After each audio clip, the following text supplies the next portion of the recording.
Hello, bienvenidos, bienvenidas una vez más a mi canal. Yo soy Chris de Chris Curricho en el resto de redes sociales y esta semana os traigo un vídeo de recomendaciones según preguntitas que me habéis ido dejando por una cajita de preguntas que os puse por Instagram, que habéis dejado bastante. Sin más dilación y para que no se me haga el vídeo muy largo, vamos a ir empezando. Primero de lo que vamos a hablar y la pregunta que más se ha repetido y por el que más me habéis pedido recomendaciones es el Dark Academia, porque yo me he proclamado una Dark Academia Girly por Instagram.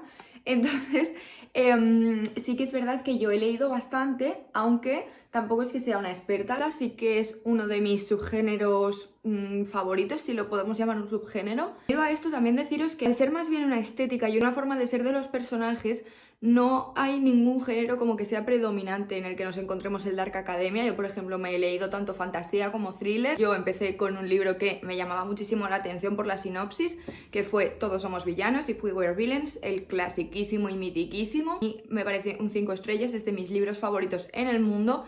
Y tuve mucha suerte de haber empezado a leer Dark Academia con este libro, precisamente porque se ha convertido en uno de mis favoritos. Parece que es muy interesante, sobre todo con el tema de Shakespeare y cómo Shakespeare posee a los personajes literalmente. Entonces me parece como un tema muy interesante y los personajes conecté muchísimo con ellos. Y la recomendación clave es If We Were Villains, porque me parece el mejor de todos los que me he leído. Siguiendo con esta temática de estudiantes súper snobs y súper elitistas, tenemos el mayor clásico y el más recomendado, El secreto, de Donna Tartt. Cuando alguien habla de Dark Academia, habla de este libro, básicamente. Para mí me parece el más fiel a la estética, pero me sigo quedando con Todos somos villanos. Me parece que es bastante mejor, sobre todo a la hora de conectar y entender bien la historia. Me parece que es más young adult, quizás un poco por así decirlo.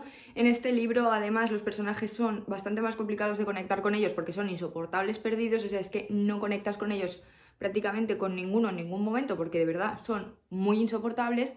Pero sí que es verdad que como clásico Dark Academia, este es el libro, básicamente. Creo que podéis haceros una idea bastante clara de si os gusta el género o no en base a este libro, pero sí que os tengo que avisar de que hay capítulos de 180 páginas, con lo cual puede que se os haga un poco pesado porque se me hizo pesado a mí y soy un amante del Dark Academia. Pero, por ejemplo, sí que me parece mucho más fácil de comprender que Todos somos villanos, entonces están ahí. Vale, estas dos recomendaciones, por ejemplo, yo las englobaría dentro de Misterio Dark Academia.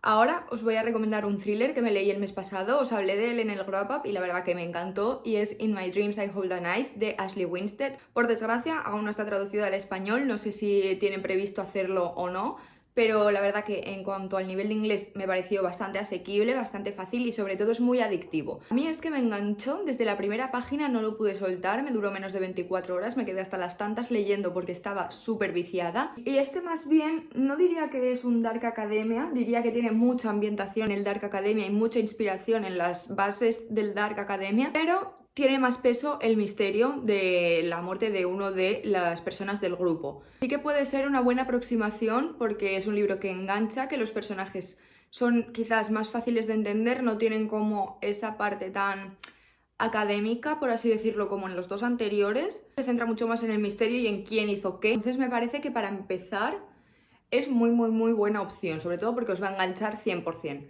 No es el mejor thriller que os vayáis a leer en vuestra vida, pero a mí personalmente me gustó mucho y esos toques de Dark Academia se notan y se sienten, y para saber si os puede gustar o no, está fenomenal. Ahora pasamos al Dark Academia con fantasía, que es una de las combinaciones que más disfruto, pero solamente si está bien hecha, porque hay algunos que me leí es que era insufrible. Y en primer lugar, dentro de estos os voy a hablar de el archiconocidísimo Babel, de R.D.C. Kwang, mi última lectura estilo Dark Academia. Me lo terminé hace un par de días y os juro que me ha parecido una obra maestra. Sí que es cierto que me ha parecido un libro bastante denso y a veces también bastante académico, pero es algo a lo que suelo estar acostumbrada. En el momento en el que conectas con la historia, se te pasa así. Prometo que es que ya no hay marcha atrás en el momento en el que conectas y disfrutáis muchísimo de la historia. Yo por lo menos he conectado muchísimo con los personajes, me parece que hay un found family súper bonito. El mundo mágico de esta novela me parece que está hecho perfectamente, es muy consciente de cómo funciona la magia dentro del mundo.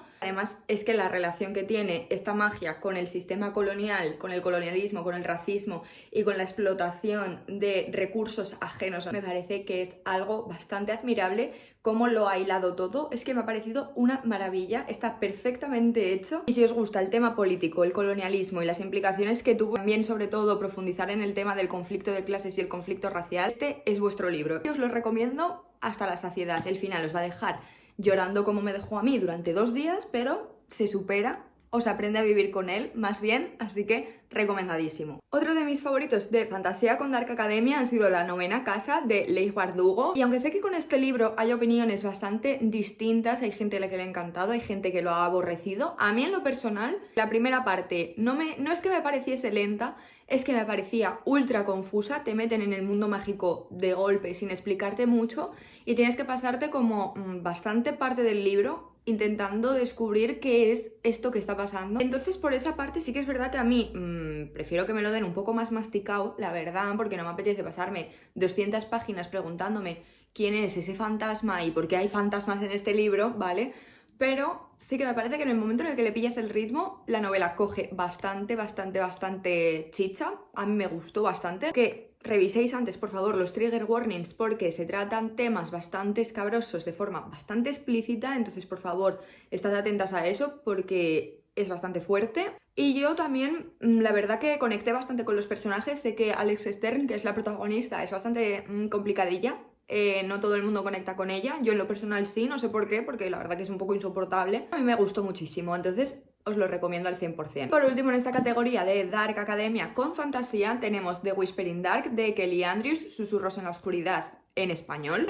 Sí que os he de decir que este es el libro Dark Academia que menos me ha gustado de todos los que me he leído. No he conectado en absoluto con la historia, había muchísima repetición de las mismas metáforas una y otra vez, con lo cual era como estar repitiendo las cosas hasta la saciedad, entonces me sacaba de la historia. El worldbuilding no me terminó de convencer, había cosas que no me encajaban, aunque también puede ser porque lo haya leído en inglés y me haya perdido cosas por no haber entendido alguna parte, que también puede ser porque no se me hizo un libro especialmente fácil en inglés. Sí que es verdad que algo que me gustó en este libro es el romance, porque sí que dentro de todos los que he leído es en el que más peso tiene el romance. Esa parte sí que la disfruté bastante, los personajes me parecieron intrigantes, sobre todo el chico, me pareció un personaje bastante interesante y bastante guay, bastante sarcástico, chulito, así, me gustaba, tenían bastante pica además entre ellos, entonces por esa parte sí que me gustó. Pero yo hubiese explotado mucho más la historia, me parece que se queda en un quiero y no puedo. Pero quizás en español se pueda disfrutar más, o sea, yo como os digo, creo que me perdí detalles y me perdí explicaciones por el hecho de haberlo leído en inglés. Una de las preguntas que me dejasteis era Dark Academia que tuviesen romance. Y en general siento que en el Dark Academia no se explota mucho el tema romance. En la mayoría de los que me he leído la presencia del romance es mínima, la mayoría de ellos se pueden intuir o puedes hacerte una idea de los romances que hay dentro de, por ejemplo, un grupo de amigos, pero realmente no suelen hacer hincapié en ello ni suele ser como una parte importante dentro de la trama. Como no tengo ninguna recomendación más, sí que he estado haciendo un poco de research, he dado algunas recomendaciones de libros Dark Academia en los que el peso del romance sí que es un poco más claro. Y esos libros son, en primer lugar, These Violent Delights de Mika Nemereverer, creo, o algo así. Es una novela contemporánea que mezcla thriller y romance, y además es un romance LGTB entre 2 chicos, si no recuerdo mal. Luego está As de Picas, aunque realmente no es un Dark Academia como tal, pasa un poco como con In My Dreams I Hold a Knife. Es un libro con inspiración Dark Academia, sucede en un instituto de élite, si no recuerdo mal. Lo vi recomendado como que se asemejaba mucho a Élite. Personal no he visto muy buenas reseñas de ese libro. Y el Dark Academia es como mínimo, es una inspiración. Pero sí que es verdad que si queréis empezar a leer Dark Academia, este sí que puede ser una buena opción, porque como os digo, es como adentrarse un poquito en este mundo. Tenemos Una lección de tinta y venganza de Victoria Lee, que es de todos los que he visto, de los que más me apetece leer junto con los 6 de Atlas. He leído opiniones buenísimas y lo recomiendan un montón. Y es un fantasía Dark Academia y también con un romance entre 2 mujeres. Y cerramos sección Dark Academia. Otra de las preguntas que más se repitió fue recomendaciones de libros con Enemies to Lovers. Y en esta categoría realmente no sé si os podré ser de mucha ayuda, porque en realidad no es que yo me haya leído muchos libros que no sean como los típicos enemies to lovers, ¿vale? Por ejemplo, El Príncipe Cruel, archiconocidísimo enemies to lovers, que se va desarrollando ese enemies to lovers durante toda la saga, o sea, realmente son más bien como pinceladas.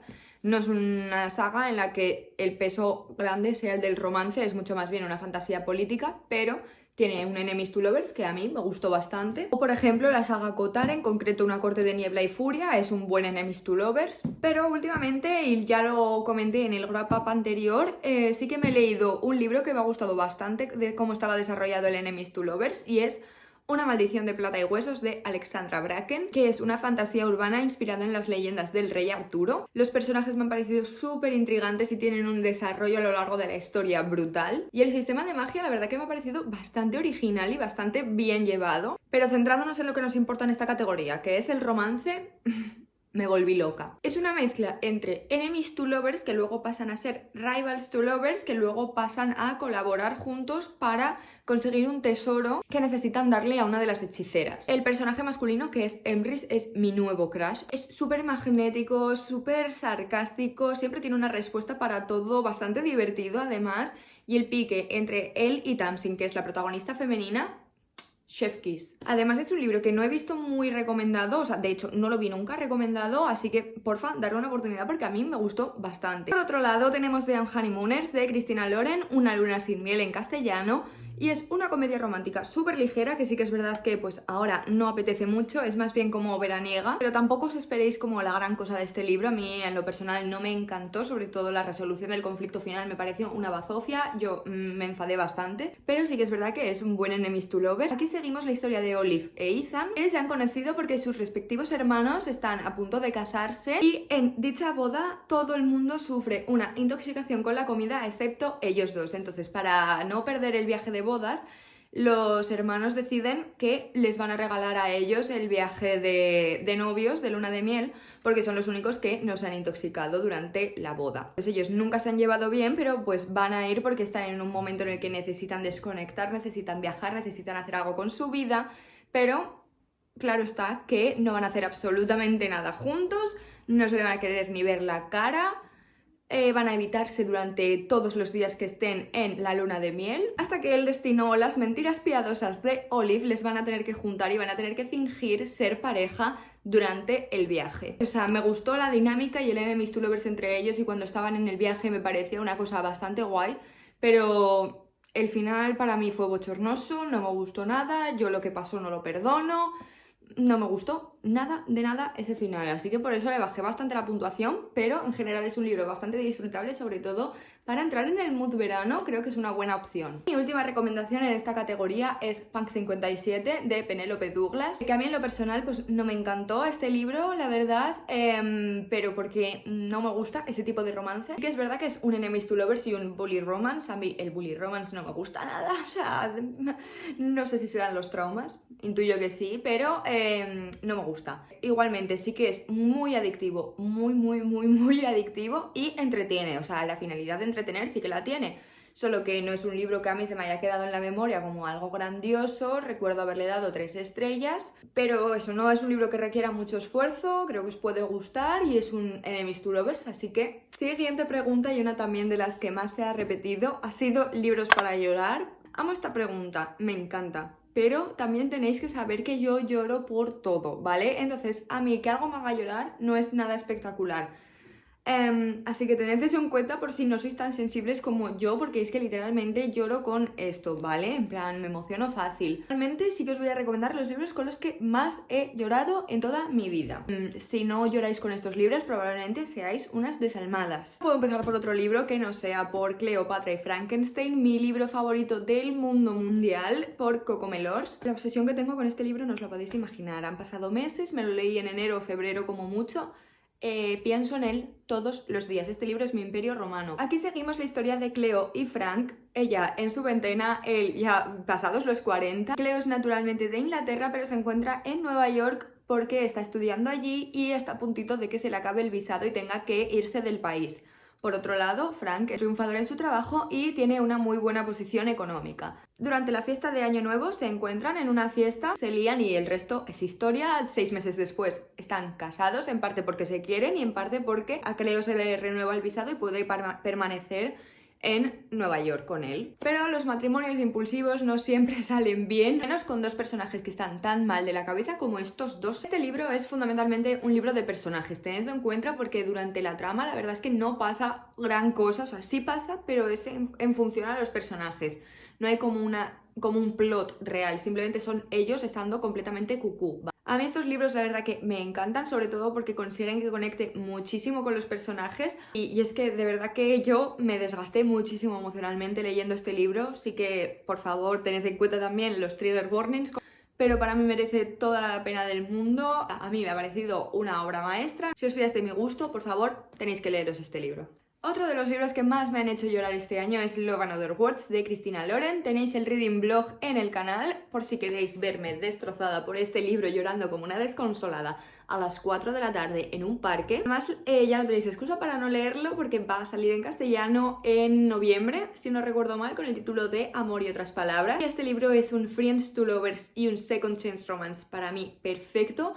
Normalmente no me suele gustar el Second Chance Romance, pero sí que soy una fiel creyente en las segundas oportunidades. Y seguimos la historia de Maisie y Elliot, que se conocieron hace muchísimos años cuando eran pequeños, cuando su padre compra una casita como para pasar los fines de semana fuera de la ciudad, en el sitio donde vive Elliot. Entonces ahí empiezan a ser amigos, comparten pasión por la lectura, cosa que me encanta. Esta amistad va evolucionando hasta que se convierte en algo más y luego tenemos el salto al presente. Van 11 años sin saber nada el uno del otro y tú no sabes por qué, lo cual te hace sufrir mucho, pero casualmente se encuentran en una cafetería y la verdad que es como que todo vuelve a resurgir. Ella está a punto de casarse, él también tiene rehecha su vida, pero al final pues sus sentimientos se van removiendo. Esta historia, como os digo, es increíble y es sobre todo para los que seáis fieles creyentes como yo en las segundas oportunidades. En cuanto salga en castellano, por favor, id a la librería y comprároslo porque lo vais a amar. Y por último tenemos un libro que es de ficción histórica ambientado en la Segunda Guerra Mundial durante la ocupación de los nazis en Francia. Es El ruiseñor de Christine Hanna. El libro lo suelo recomendar sobre todo porque me parece perfecto para aquellas que no seáis muy fans de la ficción histórica. Me parece que es también una muy buena opción para empezar a leer este género. A mí personalmente la ficción histórica me encanta, no es el género que más suelo leer porque sí que me parece como que es bastante denso y tienes que estar como muy en el mood para leerlo, pero este sí que me parece que puedes leerlo en cualquier momento porque está escrito de una forma preciosa. Es duro, evidentemente, me parece que con cualquier historia de la Segunda Guerra Mundial eres capaz de llorar porque son historias que probablemente, aunque esto sea ficción, hayan pasado en la realidad y a mí es que eso me rompe, sinceramente. Pese a ser un buen tocho de libro, se hace súper ameno. Seguimos además la historia de dos hermanas, una que es mucho más tranquila, sumisa y que básicamente se preocupa sobre todo por proteger a su familia, pero sufre cosas que son completamente traumáticas. Luego estaría su hermana, que es mucho más revolucionaria, mucho más combatiente. Ella durante la guerra se adentra dentro de un grupo revolucionario para luchar contra la ocupación de los nazis en Francia. Y su historia es brutal también. Es que la de las dos me parece una historia súper real, súper emotiva, súper traumática en diferentes sentidos. Recomendadísimo y como os digo, aunque no seáis muy fans de la ficción histórica, creo que este es un muy buen libro que todo el mundo se debería de leer. Pasamos a la cuarta categoría, thrillers, que ya sabéis que es uno de mis géneros favoritísimos. Y que en esta categoría quiero hacer antes un apunte y es que no os voy a desvelar mucho de la trama porque me parece que cuando desvelo algo de la trama puede convertirse en un spoiler muy fácilmente. Pero sí que os voy a contar mis impresiones en los siguientes libros. Primero, que es uno de mis thrillers favoritos este año, La asistenta o The Housemaid, más conocido, por Freida McFadden. Un montón de plot twists que no te ves venir, súper atrapante desde la página 1. Es que me lo ventilé en nada, porque literalmente desde que empiezas hasta que termina no eres capaz de soltar el libro. No tengo ninguna crítica hacia este libro y sí que me sorprendió bastante porque yo ya había leído otros thrillers de Freida McFadden y no me habían encantado. Que este libro me sorprendió muy para bien porque yo ya iba con la mentalidad de que no me iba a gustar, al igual que los otros, y consiguió gustarme muchísimo. Y la verdad que eso me devolvió la esperanza con esta autora. Ahora me muero de ganas de seguir leyéndola, así que a ver qué tal. Seguimos con El brillo de las luciérnagas de Paul Penn, un autor nacional, con este thriller que me pareció brutal. Es el primer libro que me leí en 2023 y menuda forma de empezar el 2023 más intensa. es muy fuerte, o sea, de verdad que este libro es fuerte. Es cierto que durante las primeras páginas no consiguió atraparme tanto como me gustaría, pero sobre todo porque me estaba costando mucho entender qué era lo que estaba pasando y por qué se encontraban en esa situación. En el momento en el que las piezas del puzzle encajan, no lo vas a poder soltar, te va a encantar. La historia me parece una ida de olla completamente, así que súper recomendado. Terminamos la categoría de thrillers con mi archi recomendadísimo thriller Don't Let Her Stay de Nicholas Sanders. Para mí sigue siendo el mejor thriller que me he leído, por lo menos durante este año. Está en mi top 1 de novelas de thriller psicológico y sin duda es uno de los que más me ha sorprendido. Tiene plot twist uno tras otro y uno tras otro, te vuela la cabeza, parece que todo está yendo bien y de repente toma otro. Es que es un no parar. No sé, en general me ha parecido ese tipo de novela en el que te frustras leyendo, te angustias leyéndolo. Seguimos con una categoría que me encanta, que es la de recomendaciones de romance sano. Al leer esta pregunta sí que es verdad que me quedé un poco pillada porque aunque creo que siempre suelo escoger libros que no tengan mucha toxicidad porque no me gusta, a la hora de generar un conflicto en muchos romances sí que es verdad que suelen tirar por alguna cosa que puede ser un poco tóxica. Costó un poco pensarlo, aunque luego cuando estaba mirando los libros que me leí este año me encontré con Mile High y la saga Windy City, que evidentemente son los mejores romances del mundo, ¿vale? O sea, no... es que... soy una pesada, yo lo siento de verdad, pero es que si tengo la oportunidad de meter estos libros en cualquier vídeo que haga, lo voy a hacer. Necesito que todo el mundo comparta mi pasión por estos libros. Vamos a hablar de Mile High, que es el primero y ahora ya no tenéis excusa alguna porque lo tenéis en español como Rozando el cielo. ¿Vale? O sea, ya no tenéis excusa, ya no leo en inglés, me da igual, lo tienes en español. No os voy a mentir y sí que es verdad que el primer libro es el peor, pero es que aunque sea el peor yo le di 4 estrellas y media. Es increíble y es que ya no solo la relación tan sana que tienen, es que también hacen muchísimo hincapié en el tema de salud mental. Es que, ¿cómo no va a ser sano si el protagonista masculino, Sanders, va desde el primer momento de la novela a terapia? Partiendo de ahí, tienen muchísimo autoconocimiento sobre ellos mismos, saben la importancia de comunicarse, entonces es que no tenemos ni miscommunication, ni cuernos, ni cosas raras, o sea, es que no hay nada reprochable en ninguno de los dos, ¿vale? Por otro lado, también es que tenemos a Stevie, una chica que no tiene un cuerpo normativo, sufre bastante por ello, muy guay ver cómo Sanders la apoya. Es un 10 para mí, o sea, los personajes son un 10, son los mejores y amamos a una pareja que se apoya en absolutamente todo de manera incondicional. Seguimos con When in Rome de Sarah Adams, que también creo que en noviembre va a salir la traducción como Escapada a Roma, un small town romance entre una cantante conocidísima al estilo pues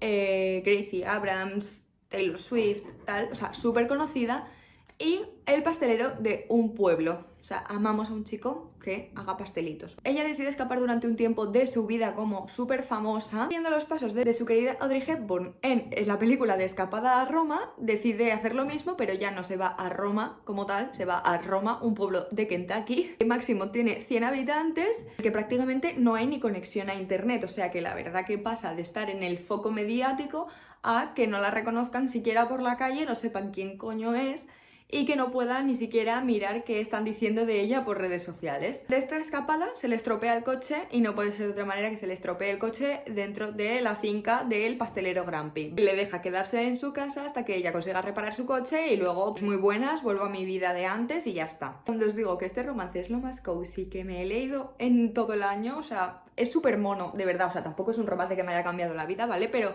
es un romance muy tierno, muy sano, muy cookie. Tienen una dinámica súper chula porque es que los dos, o sea, son como muy Grumpy Sunshine, pero ella también tiene como su carácter, su forma de ser. También tiene un found family que a mí eso me encanta. Y además es que destacamos que Roma, Kentucky es el pueblecito con los habitantes más monos del planeta Tierra. Y por último tenemos Morder el anzuelo de Tessa Bailey, la continuación de Sucedió un verano, que sí que tenéis que leeros por favor el primer libro antes que el segundo, aunque sean parejas diferentes. Seguimos la historia de Hannah, que es la hermana de la protagonista del anterior libro, y Fox, que es el mejor amigo de el hombre del primer libro. Y también es el hombre más perfecto que vais a leer en vuestra vida. Me encanta porque además es un Friends to Lovers que me sorprendió bastante porque yo venía de leer Friends to Lovers que me estaban aburriendo un huevo, ¿vale? O sea, me estaban aburriendo muchísimo. Y en este libro la verdad que son muy divertidos, se llevan muy bien, o sea, es que es un Friends to Lovers muy guay, se hace súper ameno y además mola mucho porque la música tiene un peso súper grande dentro de su historia. Me encantó ver cómo utilizaban la música como para mandarse mensajes, un avance muy sano. Y terminamos este vídeo con la última categoría, que es libros cozy. Ahora mismo estamos en la época perfecta para leer este estilo de libros. Nada que apetezca más que un buen libro, un café, una mantita, que esté lloviendo fuera y pasarte una tarde leyendo compulsivamente. También os invito a que me dejéis vuestras recomendaciones de libros cozy por comentarios porque me apetece muchísimo leer cosas de este estilo. El primero que os quiero recomendar no es que sea cozy como tal, porque realmente, a ver, es a la caza de Jack el Destripador, ¿vale? Pero es que a mí me pareció muy cozy este libro. Este libro me parece perfecto para la categoría, pero sobre todo porque la trama no es muy intensa, las cosas van cociéndose a fuego lento, sobre todo porque está ambientado en la época victoriana, y entonces a mí libros que estén ambientados en épocas más antiguas me parece que son muy cozy. Es como, no sé, por ejemplo, yo en esta época me vería la serie de los Bridgerton solo porque me parece muy cozy el ambiente en el que están. Aunque sí que es verdad que este libro me decepcionó un poquito y me esperaba bastante más. Muy entretenido, para mí la ambientación aquí lo es todo. Además la edición mola muchísimo porque tenemos imágenes súper creepy que tienen relación con la historia. Esto en plan... no sé, me parece la hostia este libro, la verdad. El siguiente que os quiero recomendar es mi última lectura, que además la he hecho con el club de lectura. Me ha gustado bastante. Mi compañero de piso es un vampiro, de Jenna Levine. Si queréis reíros, pasar un buen rato, una lectura que tiene lugar durante esta estación del año, sois fans de los vampiros, este es vuestro libro. Sí que es cierto que a medida que ha avanzado la historia me he ido desencantando un poco, pero más que nada porque me está pasando últimamente con los romances que en el momento en el que ya están juntos me deja de interesar realmente lo que pase. Sabía que en este tipo de libro, por ejemplo, no iba a pasar nada trascendental realmente entre ellos, entonces pues ya está, están juntos y punto. Sí que es verdad que a mí en este libro personalmente cómo se ha resuelto el conflicto final no me ha gustado absolutamente nada, me ha parecido completamente surrealista y deja en muy mal lugar a los vampiros.